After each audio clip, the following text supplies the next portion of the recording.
ओम नमो भगवते वासुदेवाय। ओम नमो भगवते वासुदेवाय। ओम नमो भगवते वासुदेवाय। श्रीमद् भागवतम चौथा कैंटो 8वां अध्याय और 68वां श्लोक। हम जानते हैं, हमें याद है हमें कि नारद मुनि गए थे उत्तानपाद के बाद, और उत्तानपाद बड़ा पश्चाताप कर रहे थे कि मैं कैसा व्यक्ति हूँ जो स्त्री के अटैचमेंट के कारण अपने बच्चे को प्रेम से बात नहीं कर पाया। वो बच्चा क्या करता होगा, जंगल में क्या कर रहा होगा इस वक्त, उसको कहीं भेड़ियों ने खा तो नहीं लिया होगा। बड़ा चिंतित थे। तो नारद मुनि उनको बोलते हैं, नारद उवाच मामा शुचा स्वतनयम देवगुप्तम विशांपते तत्प्रभाव मविज्ञाय प्रावंते यज्ञशो जगत। हे राजन, तुम अपने पुत्र के लिए शोक मत करो, वह श्री भगवान द्वारा पूर्ण रूप से रक्षित है। यद्यपि तुम्हें उसके प्रभाव के विषय में सही सही जानकारी नहीं है, किंतु उसका प्रभाव पहले ही संसार भर में फैल चुका है। तो कहते होनहार विद्वान के होठ चीखने पर शुरू से ही पता लग जाता है कि ये व्यक्ति भक्ति में आगे जाएगा कि नहीं जाएगा। उसके हाव भाव से ही पता चल जाता है। उसके डिटर्मिनेशन इज वेरी इंपॉर्टेंट। जिसकी डिटर्मिनेशन, धृति हल्की है, लूज है, वो भक्ति करने में हमेशा समय लगाएगा। यहाँ पर ध्रुव महाराज की धृति जो थी बहुत ही स्ट्रांग थी, was determine to do it. और ये धृति सतोगुणी धृति कहलाती है। जो धृति, जो डिटर्मिनेशन फ्लेक्सिबल नहीं है। हमारी डिटर्मिनेशन बड़ी फ्लेक्सिबल। जैसे कई बार एक शराबी बोलते हैं मैंने शराब पीना छोड़ दिया, हाँ आज शाम तक, कल फिर पीना शुरू करता है। जैसे कि हम लोग सवेरे उठने के डिटर्मिनेशन कराते हैं, कल से 4 बजे उठेंगे, कल से 3:30 बजे जाएंगे, कल से उठेंगे। जब अगला दिन भैया आज तो आप उठे नहीं, तो मैंने तो कल से कहा था ना कल से उठेंगे। तो कल तो कभी आता ही नहीं, क्योंकि जब भी आ जाता है तो वो कल हो जाता है। तो मैं उठना कब से मैंने प्रॉमिस किया, मैंने आज से तो प्रॉमिस किया ही नहीं था, मैंने तो कल से प्रॉमिस किया था। और इस प्रकार बरसों से हम ये प्रॉमिस बनाए जा रहे हैं, अलार्म बढ़े जा रहे हैं, हम अलार्म को स्मूथ करे जा रहे हैं। हमारी जानकारी में कई सारे भक्त हैं जिन्होंने बड़े कॉम्प्लिकेटेड अलार्म लगा रखे हैं, मैथमेटिकल फार्मूला, ये वो पूरा फार्मूले को अच्छे से सॉल्व करते हैं, अलार्म को बंद करते हैं और सो जाते हैं। यानी कि सब कुछ फेल हो चुका है, क्योंकि हमारी डिटर्मिनेशन स्ट्रांग नहीं है ना। तो डिटर्मिनेशन ये प्रारंभ में पता लगता है। तो ध्रुव महाराज की डिटर्मिनेशन देख के नारद मुनि समझ गए थे कि ये लड़का जरूर भगवान को प्राप्त करेगा। तो उन्होंने बोला कि आपका बच्चा क्या है, सुरक्षित है, भगवान के रास्ते में है, और भगवान अपने भक्तों की, अपने जो शरण में आए भक्तों की अवश्य ही रक्षा करते हैं। तुम उन्हें जानते नहीं हो अभी, उत्तानपाद अपने बच्चे को ढंग से जानते नहीं है, लेकिन उसका यश फैल चुका है। It's a matter of time, जैसे प्रभुपाद कहते थे, I can see all those temples, it's a matter of time कि वो कब मैनिफेस्ट होंगे संसार में। प्रभुपाद कह रहे हैं कि कभी कभी जब हम सुनते हैं कि साधु तथा भक्त जंगल में जाकर भक्ति या ध्यान करते हैं, तो हमें आश्चर्य होता है कि यदि कोई उपेक्षित होकर जंगल में कैसे रह सकता है। किंतु इसका उत्तर नारद मुनि देते हैं कि ये ऐसे व्यक्तियों की रक्षा श्री भगवान करते हैं। शरणागति आत्मसमर्पण का अर्थ है स्वीकृति अथवा दृढ़ विश्वास की शरणागत जीव जहां कहीं भी होगा भगवान उसकी रक्षा करेंगे, वो कभी अकेला नहीं होगा। ध्रुव के वत्सल पिता ने सोचा कि उसका छोटा बालक 5 वर्ष का है, दयनीय स्थिति में होगा। हाँ, तो ऐसा नहीं है। इस उदाहरण से हमें साफ साफ मिलता है। कई बार हम सोचते हैं कि हमारी रक्षा हमारे माता पिता द्वारा हो रही है। ध्रुव और प्रहलाद का लाइव एग्जाम्पल है, जहां माता पिता की वजह से ही सारे संकट आए, है ना, और रक्षा करने वाले केवल भगवान थे। तो हर हाल में हमारा रक्षा भगवान ही कर रहे हैं। हमें लगता है कि ये मेरा परिवार, ये मेरा समाज, ये मेरा देश मेरी रक्षा कर रहा है, लेकिन हर सांस में केवल भगवान ही हमारी रक्षा कर रहे हैं। वो आउट ऑफ इल्यूजन, अज्ञान के कारण हम इसको पहचान नहीं पा रहे हैं। तो कहते हैं तुम्हारा बेटा भगवान द्वारा सुरक्षित है। सुदुष्करम कर्म कृत्वा लोकपालैरपि प्रभु एषत्य चिरतो राजन यशो विपुलंस्तव। हे राजन, तुम्हारा पुत्र अत्यंत समर्थ है, वह ऐसे कार्य करेगा जो बड़े बड़े राजा तथा साधु भी नहीं कर पाते। वह शीघ्र ही अपना कार्य पूरा करके घर वापस आएगा। तुम यह भी जान लो कि वह तुम्हारी ख्याति को पूरे संसार में फैला देगा। यही समस्या है। हमारे एक जानकार ब्रह्मचारी बने थे, तो बड़ा बवाल हुआ, बड़ा हल्ला गुल्ला मचा, ब्रह्मचारी बन गया, ब्रह्मचारी बन गया। मंदिर में आए, बड़ा खींचा तानी हुई, और जो भी बवाल उवाल हुआ उसके बाद चले गए, नाराज होकर चले गए, हमसे हमारा बच्चा छीन लिया या वगैरह वगैरह।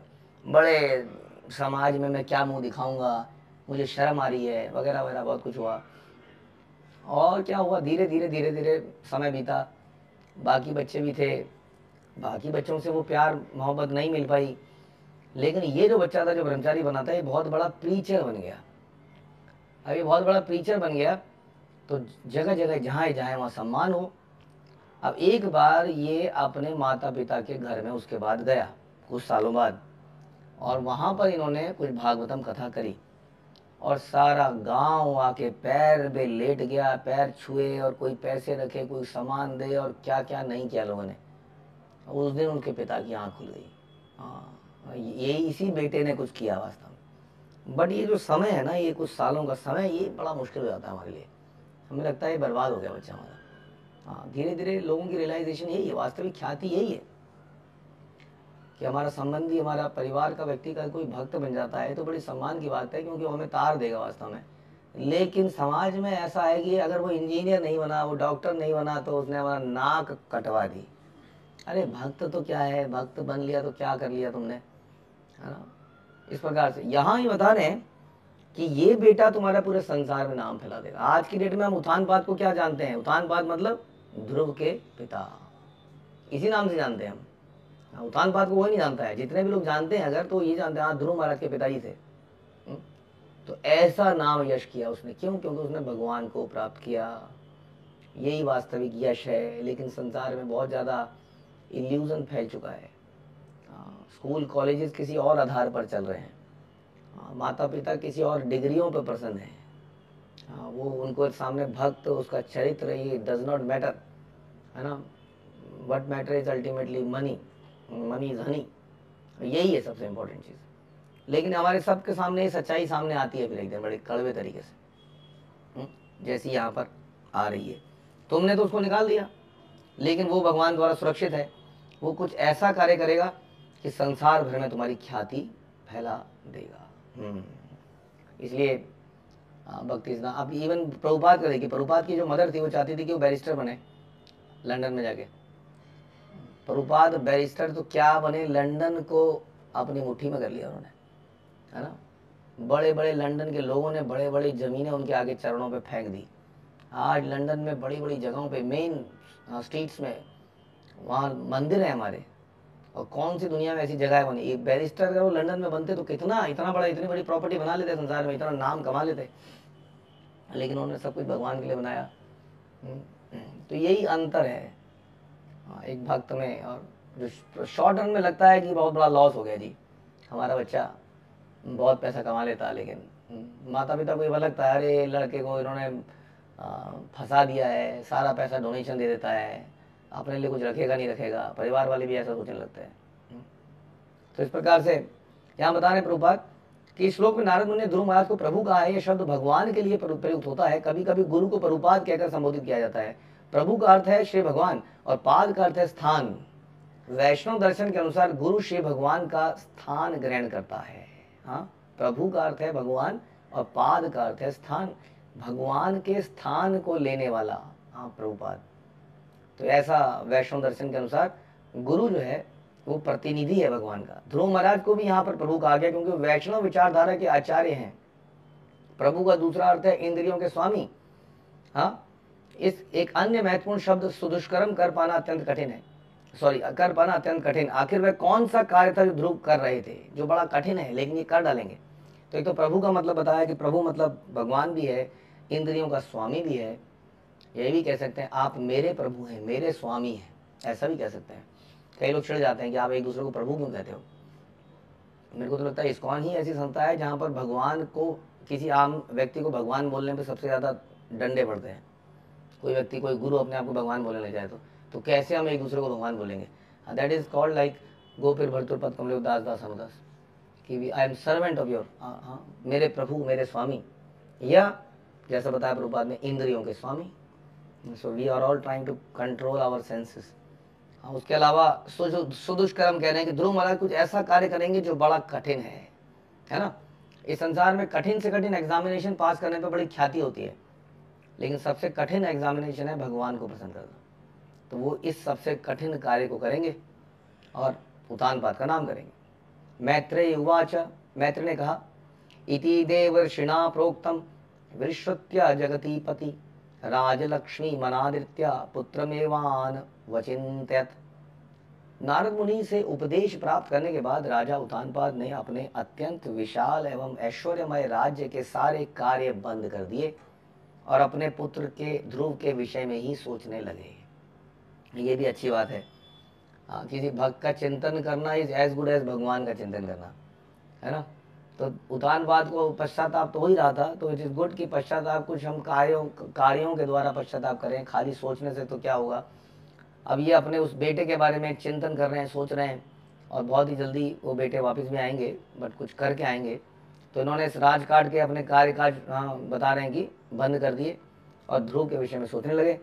तत्राभिषिक्तः पर्यतस्तामुपोष्य विभावरीं समाहिता पर्यचरदुष्या देशेन पुरुषम। इधर अब चलते हैं ध्रुव महाराज की तरफ। तो ये उत्तानपाद तो वेट करेंगे, ये एपिसोड यहीं पे रोकते हैं। इस पिक्चर में हम फिर से आएंगे बाद में। अब चलते हैं, कैमरा लेके चलते हैं कैमरामैन मधुबन की तरफ, जहाँ पर ध्रुव महाराज मधुबन पहुँच गए हैं। उन्होंने यमुना जी में स्नान किया है और उस रात्रि अत्यंत मनोयोग से उपवास किया है। ये उपवास बड़ा जरूरी है हमारे जीवन में। उपवास को ये भी कहते हैं भगवान के निकट रहना, क्योंकि जब हम बहुत जीवन में बहुत सारा फैलावट कर लेते हैं तो बहुत सारा खाना पीना, आदमी एक खाना बनाता है, हमने देखा घरों के अंदर, इसके बर्तन धुलते हैं तब तक नेक्स्ट खाने की तैयारी होती है। ये नेक्स्ट खाने के बर्तन धुलते हैं, खा के पीट के हटते हैं, तब तक नेक्स्ट खाने की तैयारी हो रही होती है। और माताएं तो किचन में लगी रहती हैं, आदमी का मुंह भी केवल अंदर ही बाहर रहता है। बस लंच किया, लंच और डिनर के बीच में भी उसको कुछ चाहिए, उसमें भी कुछ चाहिए, फिर कुछ चाहिए। तो इस प्रकार से बहुत सारी फैलावट हो जाती है जीवन में। और उपवास करने से क्या होता है, शरीर भी स्वस्थ रहता है, हमारे शरीर की इंजन को भी थोड़ी रेस्ट मिलता है। ऐसा कहते हैं कि शरीर में जो मेंटेनेंस का कार्य है, देखिए मेंटेनेंस कब करते हैं आप, मेंटेनेंस तब करते हैं जब गाड़ी को सर्विस स्टेशन पे छोड़ दिया जाता है। चलती हुई गाड़ी में मेंटेनेंस नहीं होती है ना। उसी तरह से बॉडी को कुछ मेंटेनेंस करनी होती है, लेकिन आप कभी उसके इंजन में हमेशा आप ऊपर से जलाई डालते हैं, ईंधन डालते रहते हैं, तो वो कभी कर नहीं पाता। तो शरीर भी स्वस्थ रहता है उपवास करने से, मन भी शांत रहता है और साधना करने के लिए अधिक समय मिलता है। तो इन्होंने बड़े मनोयोग से उपवास किया। हम लोग यात्राओं में जाते हैं तो हम लगता है कि यात्राओं में बस खाते पीते बस चलते ही रहो, खाते पीते रहो। शुरू किया इन्होंने, आज ये पहला दिन है, नहा धो के पहले दिन में ही उपवास। तत्पश्चात नारद मुनि द्वारा बताई गई विधि से भगवान की आराधना में लीन हो गए। There should be some time for reflection, introspection. आज हमने चिंतन, जिसको हम कहते हैं जुगाली, जैसे गाय करती है। गाय भी हमेशा नहीं खाती ना, एक बार में खा लेते फिर जुगाली करती रहती है।